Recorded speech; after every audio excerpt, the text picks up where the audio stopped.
네, 제가 여기 계신 인생의 선배님들 앞에서 할 말은 아니지만 최근 제가 이제 나도 이제 나이가 늙었구나 결정적으로 느낀 계기가 있었습니다. 저희 집 첫째가 중2고 둘째가 초등학교 4학년인데 이 애들이 좋아하는 걸그룹 노래를 듣는데 정말 가사가 하나도 안 들리는 거예요. 무슨 말인지 하나도 안 들려요. 우리나라 말인데 이게 참 생각보다 많이 놀랐습니다. 어떻게 가사가 하나도 안 들리나. 근데 애들은 막 따라 부르고 있고 막 이러는 거예요. 저는 청년교구 목사인데 청년들 만나서 이야기할 때 간혹 무슨 말을 하는지 못 알아들을 때가 있습니다. 주로 줄임말을 사용할 텐데 저만 그런가 해가지고 몇 개 준비해 왔는데 여러분도 한번 좀 맞춰보십시오. 네. 생선이 뭘까요? 안 해. 조용히. 너희는 아니까. 생선이 뭘까요? 잘하시는데. 마상은 뭘까? 마상. 예. 마음의 상처인데 툭하면 무슨 말 제가 하면 마상 막 이래요. 나 마상이 뭐라? 예, 마음 상했단 말이죠. 이거 뭘까요? 할 말 한. 너무 잘 하시는데요? 근데 이걸 언제 사용할까요? 귀찮다는 거죠? 말하기 싫다는 겁니다. 이럴 때 사용합니다. 마지막에 여러분, 구치가 뭘까요? 구치. 모르겠죠? 구독 취소입니다. 구독 취소. 예. 여러분, 높아심에서 말씀드리지만 절대 집에 가서 자녀들이나 손주들한테 오늘 들은 거 이런 거 말하지 마십시오. 이렇게, 그게 이제 별로 안 좋습니다, 여러분. MZ들은 MZ 세대라고 하는데 MZ들은 자기 MZ라고 하는 거 별로 안 좋아하고 그냥 가만히 놔두면 됩니다. 그걸 제일 좋아하는 친구들이에요.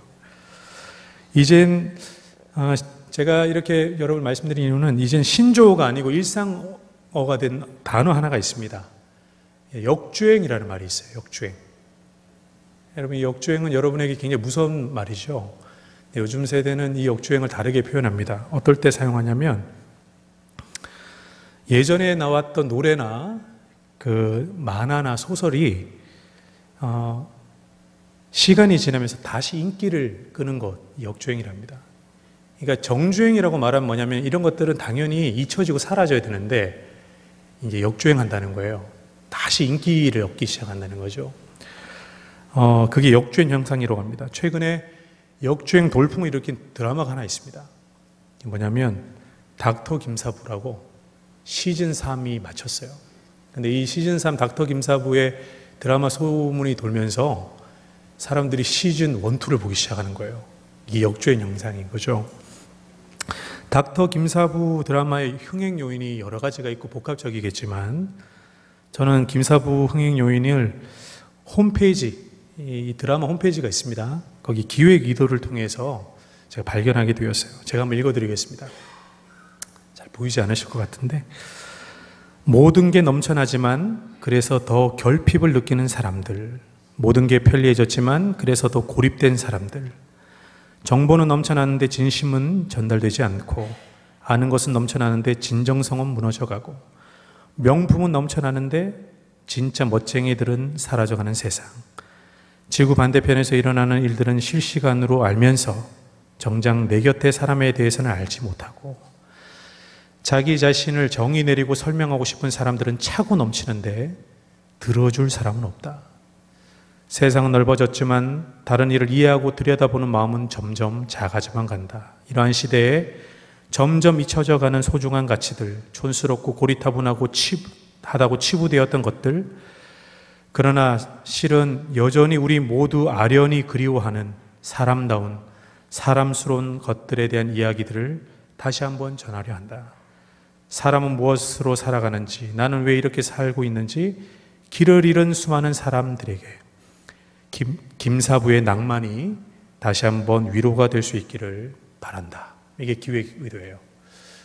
감동을 넘어서 참 은혜스러운 글이다. 저는 은혜가 된다. 이런 생각까지 드는데요.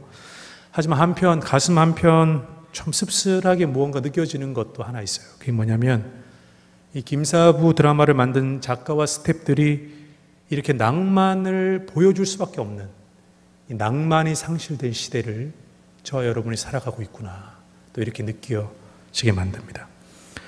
여러분, 이 낭만 생각해 보면 이 낭만이라는 것 참 그리스도인들에게 어울리는 말이다라는 생각이 듭니다.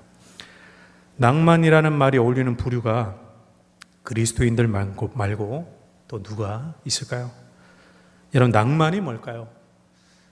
오늘날 우리는 무엇을 낭만이라고 하나요? 저는 아직도 이 낭만이라는 단어는 새 속에 아직 물들지 않은 단어다라고 생각합니다. 낭만은 사실 여러분 일본어입니다. 일본어. 로망이라는 말 아세요? 로망.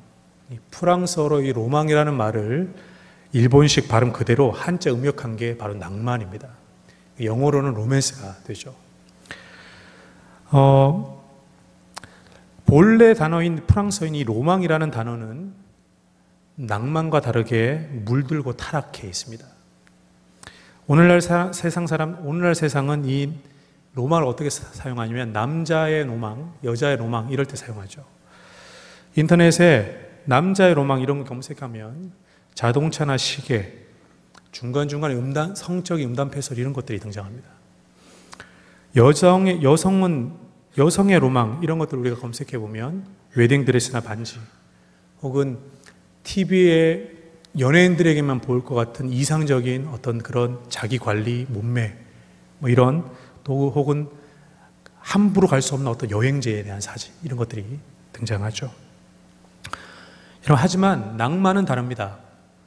같은 어원이라도 낭만에 부여된 우리 사회의 이미지와 의미 그리고 그 정서는 꽤나 근사하고 아직 매력적이죠. 제가 연구한 낭만의 특징이라면 이런 것들입니다. 낭만은 효율, 정답 혹은 정확과 논리, 원칙과 당위 이렇게 네모 반듯하고 정교한 톱니바퀴와 같은 답이 정해진 사회 구조와 일상 속에서 낭만은 일탈과 불협화음과 같은 겁니다. 그런 예상치도 못한 어떤 흥미와 재미를 주는 것이라는 거죠. 따라서 낭만은 왠지 바보스럽고 고지식해 보이기도 하지만 희귀하고 반갑고 말없이 몰래 동경하고 설레게 만드는 그 무언가이기도 하죠. 오늘날 세상이 먼발치에서 응원하고 흠모하는 이 낭만은 기독교에서 말하는 은혜의 개념과 많이 닮아 있음을 우리는 보게 됩니다. 낭만은 은혜와 닮아 있어요. 은혜는 다른 말로 여러분 선물이죠. 은혜와 선물의 조건이 뭘까요? 은혜가 은혜되게 하고 선물이 선물되게 하는 조건이 뭐냐면 무조건적이고 무자격이 조건이죠. 받을 자격이 없고 받을 조건이 없다. 이게 은혜의 조건입니다. 그래서 은혜는 자격과 조건과 상관없이 주어지는 호의와 친절, 이게 바로 은혜이죠. 그렇기 때문에 은혜는 선물입니다. 필립 얀시라는 기독교 작가는 은혜는 결코 공평하지 않는 불협화음이 섞여 있다라고 얘기했어요. 여러분, 불협화음이 뭔가요? 교향악단의 연주 속에서 귀에 거슬리는 잘못된 음정이나 음이탈 같은 것이 불협화음인데 그것이 은혜의 불협화음이다라고 지금 말하고 있는 것이죠. 이 필립 얀시라는 작가는 결코 은혜는 공평하지 않다라고 말합니다. 이게 무슨 말일까요? 율법과 법대로 하자는 인정 없는 이들에게 혹은 억울하다고 따질 만한 불공평의 측면이 은혜에는 분명히 존재한다는 말이에요. 은혜는 여러분 불공평합니다. 나아가 필립 얀시는 우리에게 은혜를 베푸는 하나님에게 독특한 계산법이 하나 있다고 하는데 하나님은 잔인한 계산법을 가지고 있다. 노력과 땀, 헌신과 하나님을 향한 투자를 철저히 배신하는 잔인한 정도로 비논리적인 계산법을 가지고 계신 분이 하나님이시다. 이렇게 말합니다. 여러분, 가만히 생각하면 참 맞는 말 같아요. 그렇죠. 하나님은 왜 나 같은 죄인을 위해 그토록 존귀하신 예수님이 그렇게 처참하게 죽으셔야만 했을까요? 그리고 아무리 생각해봐도 나보다 훨씬 탁월하고 훌륭하고 일 잘할 것 같은 많은 사람들이 있는데 왜 나를 택해서 하나님 일을 맡기셨을까요? 우리 자신의 구원만 보더라도 공정하지 않고 뭔가 정확하고 딱 맞아떨어지는 그런 계산법이 아니죠. 뭔가 허술합니다. 정확하고 맞아떨어지면 우리는 선택되어져서는 안 되는 거죠. 하지만 저는 이 하나님의 은혜를 낭만이로 부르고 싶은 그런 유혹이 들어요. 저는 이것이 하나님의 낭만이다라고 생각합니다. 똑똑한 인간이 보기에 바보스럽고 모순투성이로 보일 정도로 하나님은 낭만적이시죠. 자유로우신 하나님의 섭리와 하나님이 하신 일들은 늘 우리의 예상을 벗어납니다. 하나님은 우리를 늘 놀라게 하시죠. 하나님의 은혜와 사랑은 생각해 보면 언제나 정확하고 딱 들어맞지 않습니다. 오히려 넘치고 과분하죠. 그렇죠. 하나님의 응답은 우리의 기대와 우리의 시간과는 달리 늘 늦고 뜻밖이지만 늘 우리에게는 과분합니다. 하나님의 우리를 향한 사랑은 또 어떤가요? 죄송한 표현이지만 하나님의 사랑은 고지식할 정도로 고집스럽습니다.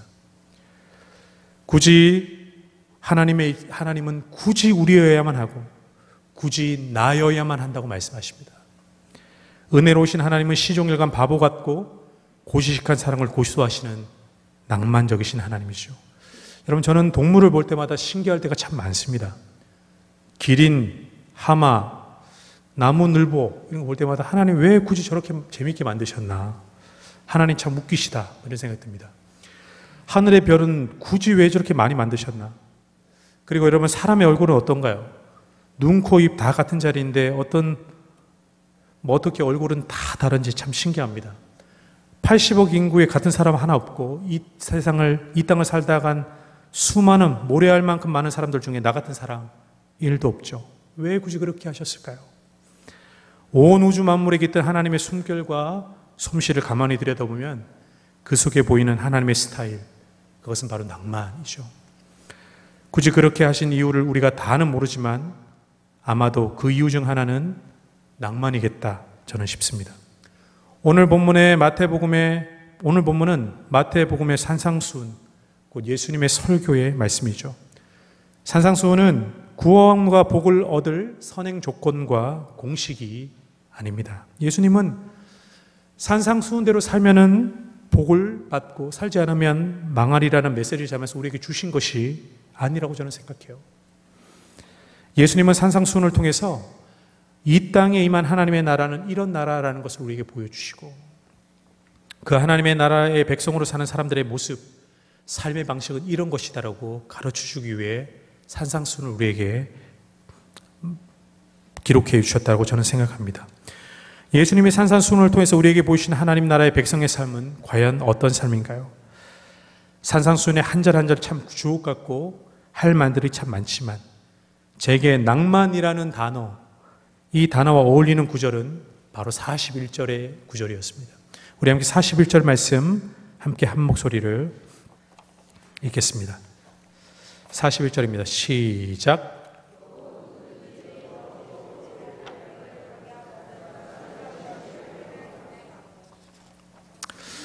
우리가 이 말씀을 이해하려면 시대적 상황에 대한 이해가 필요하겠죠. 당시에 로마 군인에게는 강제 집용 권한이 있었습니다. 당시 로마 군인들은 길가에 이스라엘 사람 누구에게라도 자기의 짐을 짊어지고 가라라 명령할 수 있는 권한이 그들에게 있었다고 합니다. 대표적인 케이스가 바로 예수님 십자가를 대신 지고 갔던 구레네 시몬이죠. 이런 강제 집용권은 사실 유대인들을 짐꾼과 같은 사람 정도로 여기는 것이 아니라 나귀와 노새와 같은 가축으로 여기는 그들의 아주 무시하는 태도였죠. 그러니 강제 집용 당해서 오리를 걸어가라 하는 당시에 유대인들은 얼마나 짜증나고 화가 났을까요? 누구보다 자존심 강한 유대인들에겐 죽기보다 힘든 싫은 일이었다고 생각돼요. 그래서 그 강제 집용 당한 그 사람이 이를 악물고 최대한 걸어가주는 법적으로 제한된 거리가 바로 오리였습니다. 최대한 오리까지밖에 못 간다는 거예요. 여러분, 오리가 몇 킬로일까요? 심리가 4킬로면 오리는 한 2km 정도 되는데 실제로 그 당시 로마의 거리 환산 단위로 봤을 때는 이 성경에서 말하는 오리는 한 1km 정도밖에 안 됐다라고 말합니다. 1km 별것 아닌 것 같지만 유대인들에게는 1km는 심리 10km보다 더 먼 거리였던 것이죠. 그런데 예수님은 그 부당하고 비인격적인 요구와 대우, 참는 것을 전부라고 생각하는 것이 아니라 도리어 친절하고 기꺼이 오리를 더 가져와서 심리를 가져오라고 말합니다. 여러분, 제가 지나온 제 신앙의 여정을 돌아볼 때 종종 이런 생각을 합니다. 먼저는 방금 예수님 말씀처럼 기꺼이 심리 같이 가져오는 사람 참 없구나. 평소에는 참 친절하고 나와 공짝이 잘 맞는 것 같아 보여도 결정적인 순간에는 뒤돌아서고 심지어 교회 안에 있지만 교회 바깥에서 사회생활에서도 볼 수 없는 그 상식 이하의 어떤 일들 생각보다 덜어 있어서 놀라기도 합니다. 결코 우리 교회를 두고 하는 말은 전혀 아니고 제가 겪어왔던 신앙의 삶의 여정에서 그렇게 세상 탓 남 탓하다가도 금세 마음속에 이런 생각이 꼬리를 물며 올라오죠. 그럼 나는 누구에게 기꺼이 심리를 가져온 사람이었던가?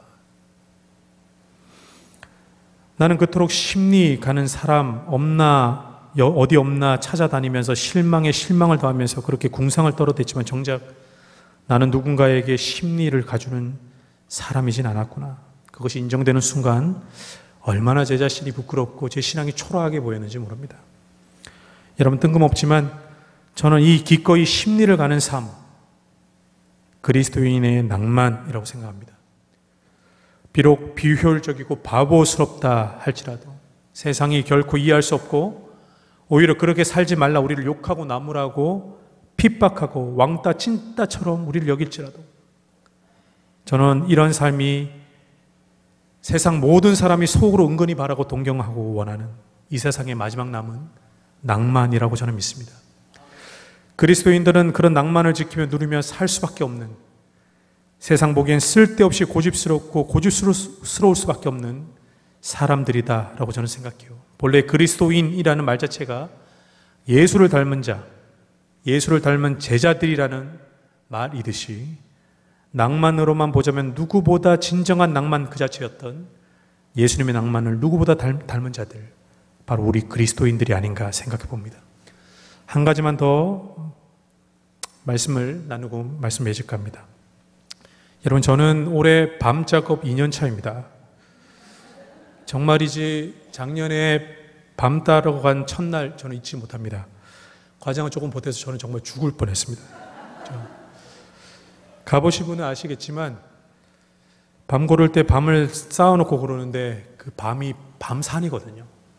아주 저는 첫해도 그랬지만 올해도 설마 그 밤산을 다 고르고 포장할까 매번 느끼는 거지만 상상으로 시작된 그 일이 현실로 맞춰지는 게 참 놀랍고 아직도 적응이 안 됩니다. 어떻게 사람이 10시간 내내 밥을 30분 먹고 계속 일할 수가 있을까? 이것도 우리 권사님들은 선수십니다. 완전 선수세요. 손은 자동이고 생각은 완전 무념무상이세요. 그냥 저처럼 머리가 복잡하지 않습니다. 그냥 왔으니까 목적 달성하는 거고 그냥 당연히 다 하는 거라고 생각하세요. 밤 줍는 것뿐만이 아니라 고르는 것도 고된 작업인 것 같습니다. 몇 시간 같은 자세를 쪼그리고 앉아서 초짜인 제가 보기에는 다 같은 밤인데 이건 좋은 밤이다, 이건 썩은 밤이다, 이 썩은 밤 이거 좋은 표현이 아니라고 하세요. 이 잠밤이다 이렇게 솎아내고 또 다 이렇게 닦아냅니다. 간혹 권사님들이 그 작업을 하시면서 찬양하시고 농담도 주고받으시지만 진짜 힘들면은 조용히 손만 움직이세요. 제가 생각하기에 권사님들이 제일 많이 하시는 것 신세한탄입니다. 여러분, 불평 원망이 아니라 신세한탄인 것 같아요. 뭔가요? 내가 다시는 안 온다고 했는데 내가 무슨 부귀영화를 누려고 여기 왔나? 우리가 일당 받으면 얼마나 받겠나? 이런 막노동이 어딨냐? 나는 내일 절대 안 온다 그래놓고 또 내일 가 계시고 이렇습니다. 저는 기껏 밤작업 2년 차이고 권사님들 대화 끼지도 못하고 말할 힘도 없어가지고 가만히 권사님 말씀 듣고 있노라면 문득 이런 생각합니다. 아, 이게 낭만이겠구나. 참 우리 교회 낭만 있다. 아, 이분들 왜 이렇게 고생하고 있나. 신세 한탄은 하셔도 또 오셔서 당연한 듯 또 찬양하고, 대화는 대화대로 손은 손대로 움직이는 저 현상을 나는 어떻게 봐야 되나. 결론은 낭만이다, 이렇게 생각합니다. 이와 비슷한 낭만을 저는 어느 날 수요 예배 때도 비슷하게 경험한 적이 있습니다. 아시다시피 우리 교회 수요 예배는 오전에 드려지고 나이 드신 우리 집사님, 권사님, 장로님들이 많이 오셔서 예배를 드리십니다. 참 대단한 것은 이분들이 절대 빈손으로 교회에 오지 않으시더라는 거예요. 청년들을 상담하면 늘 청년들과 함께 예배드리는 청년 목사, 청년 담당 목사인 제 눈에 수요 예배 여러분들의 헌금 결코 당연하게 보이지 않았습니다. 참 대단하고 존경스러운 마음 당연한데 마음 한켠에 더 큰 걱정과 씁쓸한 마음이 자리 잡고 있음도 보았습니다. 이제 젊은 세대들이 교회들을 지키고 책임질 때가 오는데 세대 교체가 될 터인데 과연 이 친구들에게 이런 어르신들의 이런 신앙의 기본기가 과연 있을까? 저는 수요예배 헌금하면서 이전 세대 신앙의 선배들의 그 낭만을 보았습니다. 하지만 여러분에게 늘 있었던 그저 당연하고 평범했던 그 무언가가 이제 우리 교회에 온 지 2년도 채 안 된 목사인 저의 눈에만 보이는 여러분의 낭만이 있습니다. 그 낭만이 굉장히 멋있고 충분히 자랑스러운 것이기도 합니다. 하지만 여러분, 예수님이 산상수훈에서 보았던 하나님 나라의 낭만은 사실 우리의 낭만보다 더 크고 멋진 낭만입니다. 우리가 간직하고 있는 이 낭만은 어쩌면 우리들만의 낭만일지도 모르겠어요. 하지만 예수님이 몸소 보여주신 당신의 낭만은 우리뿐만이 아니라 세상을 살리고 세상을 세상답게 하고 하나님 나라로 초대하는 더 큰 낭만이기 때문이죠. 여러분, 예수님을 믿지 않는 세상 사람들 중에도 낭만을 추구하는 사람들이 있습니다. 예수님을 믿지 않는 사람들도 자연을 사랑하고 이타적이고 이웃을 위해서 헌신적으로 봉사하는 사람들이 있습니다. 어쩌면 믿는 우리들보다, 그리스도인들보다 더 희생적이고 헌신적인 믿지 않는 사람들도 분명 있겠죠. 하지만 그들의 봉사와 희생은 자기 만족적 휴머니티와 인류의 좀 더 고상한 행복 추구인 경우가 많습니다.